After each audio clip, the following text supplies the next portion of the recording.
Aduh, omong kosongmu ini bahkan tidak sebagus kuali rohku, bagaimana dengan kuali ilahi, apalagi yang bisa kamu lakukan selain menyombongkan diri? Jika ini adalah tripod dewa milikmu, aku akan memanggilmu seorang ayah selain bersujud padamu.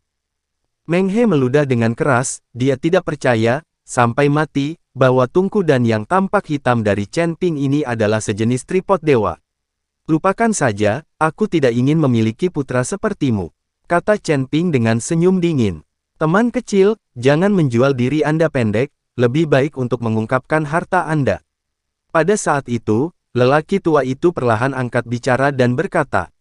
Chen Ping melirik lelaki tua itu, tahu bahwa lelaki tua itu bisa melihat senong cauldron-nya sendiri, dan menganggukkan kepalanya. Chen Ping berjalan ke cauldron senong dan kemudian dengan lembut mengetuknya. Segera setelah itu, warna hitam pekat di sekitar kuali senong perlahan menghilang, berubah menjadi warna tembaga kuning oranye, dan di dalam kuali senong, cahaya bersinar, dan 3 kata kuali senong terlihat jelas. Perubahan mendadak ini membuat semua orang membeku, bahkan Meng He memandang cauldron senong seolah-olah dia tercengang. Kuali senong, ini adalah kuali senong kuno, alat ilahi untuk alkimia. Pria tua itu berteriak kegirangan setelah melihat cauldron senong mengungkapkan penampilan aslinya. Su Xingyue beberapa orang juga sangat terkejut saat ini, mata mereka terbuka lebar, kaget tak terkatakan. Kerumunan di atas panggung bahkan lebih tercengang, menatap cauldron senong dengan kegembiraan di mata mereka. Tubuh Meng He tidak bisa berhenti gemetar sedikit. Kuali senong, ini adalah kuali ilahi, berkali-kali lebih maju dari kuali rohnya sendiri. Bagaimana mungkin dia tidak mengerti bagaimana Chen Ping bisa memiliki artefak ilahi seperti kuali senong yang dimilikinya?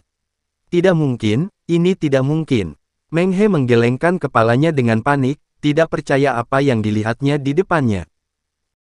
Meng He, faktanya ada di depan Anda telah kalah, apalagi yang harus Anda katakan? Pria tua itu bertanya dengan dingin pada Meng He. Bagaimana ini bisa terjadi? Bagaimana ini bisa terjadi? Meng He sebodoh orang bodoh, bolak-balik berputar-putar karena kehilangan kata-kata. Saya sekarang mengumumkan bahwa pemenang pertama dari kompetisi Pil Master Association ini adalah Chen Ping. Orang tua itu mengumumkan dengan keras. Segera setelah hasilnya diumumkan, banyak orang di atas panggung bertepuk tangan. Mulai sekarang, kami memiliki talenta yang berkembang pesat di komunitas apoteker. Senong Ding, ini pertama kalinya aku melihat Ding yang agung. Bahkan dengan Nong Cauldron yang ilahi, menyempurnakan pil kelas 7 dalam beberapa menit, saya khawatir tidak banyak orang yang bisa melakukannya. Kerumunan sekarang mulai memuji Chen Ping dengan sikap miring, tidak ada lagi ejekan atau keraguan. Meng He, sekarang pemenangnya sudah ditentukan. Apakah sudah waktunya untuk mewujudkan apa yang kamu janjikan, satu persatu? Chen Ping berkata kepada Meng He. Meng He menatap Chen Ping dengan dingin, matanya penuh tantangan, tapi dia memang kalah sekarang.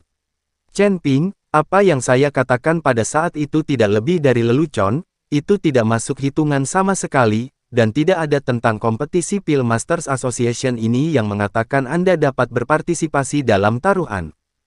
Tidak mungkin Meng He akan berlutut untuk Chen Ping, apalagi memberikan kuali rohnya. Kamu menipuku. Mata Chen Ping menatap samar.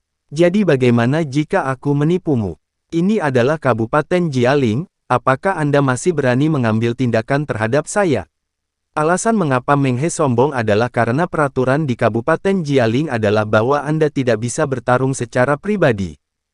Melihat tatapan sombong Meng He, tinju Chen Ping terkepal erat. Aturan Kabupaten Jialing adalah bahwa tidak ada pertarungan pribadi yang diizinkan, tetapi di atas ring adalah pengecualian, dan sekarang cincin untuk kompetisi alkimia ini dianggap sebagai cincin. Orang tua itu berbicara perlahan pada saat ini. Kata-kata lelaki tua itu sangat jelas, yaitu untuk memberitahu Chen Ping bahwa ini ada di atas ring dan dia tidak peduli dengan aturan Kabupaten Jialing. Bagaimana mungkin Chen Ping tidak mendengar arti dari kata-kata lelaki tua itu? Tepat saat kata-kata lelaki tua itu jatuh, Chen Ping sudah melontarkan pukulan. Berani menipuku, aku akan membuatmu membayar harganya. Chen Ping meninju Meng He di perut, langsung menyebabkan Meng He merosot ke tanah. Dengan kekuatan Meng He, bagaimana dia bisa menjadi tandingan Chen Ping? Chen Ping memukul Meng He seperti orang dewasa memukul anak kecil. Chen Ping melangkah maju, mengambil kerah Meng He dan menamparnya dengan beberapa tamparan. Meng He tidak memiliki kekuatan sedikit pun untuk melawan, dan segera memar dan bengkak.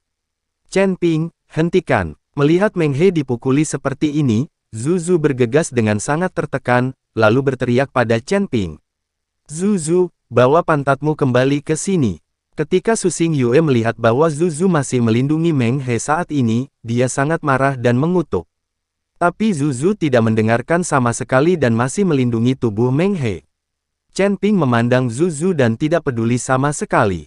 Dengan lambaian tangannya, dia mendorong Zhu ke samping dan kemudian mengambil Meng He dan memukulnya. Aku salah, jangan pukul. Meng dia mulai memohon belas kasihan. Berlutut dan bersujud. Chen Ping berkata dengan dingin. Meng He berlutut dengan puff, lalu bersujud kepada Chen Ping. Bagaimana dengan pedupaan rohmu itu? Chen Ping bertanya. Ini untukmu, langsung, aku tidak menginginkannya. Meng He ditakuti oleh Chen Ping. Chen Ping menatap wajah lemah Meng He dan melambaikan tangannya, pergilah. Melihat hal tersebut, Meng He buru-buru bangun dan hendak pergi, namun ditarik oleh Zhu. Kakak Meng, bukankah kamu bilang akan membawaku bersamamu? Bawa aku bersamamu. Zhu tahu bahwa meskipun dia tetap tinggal, tidak akan ada konsekuensi yang baik untuknya, lagi pula, Su Xingyue sudah mulai mencurigainya.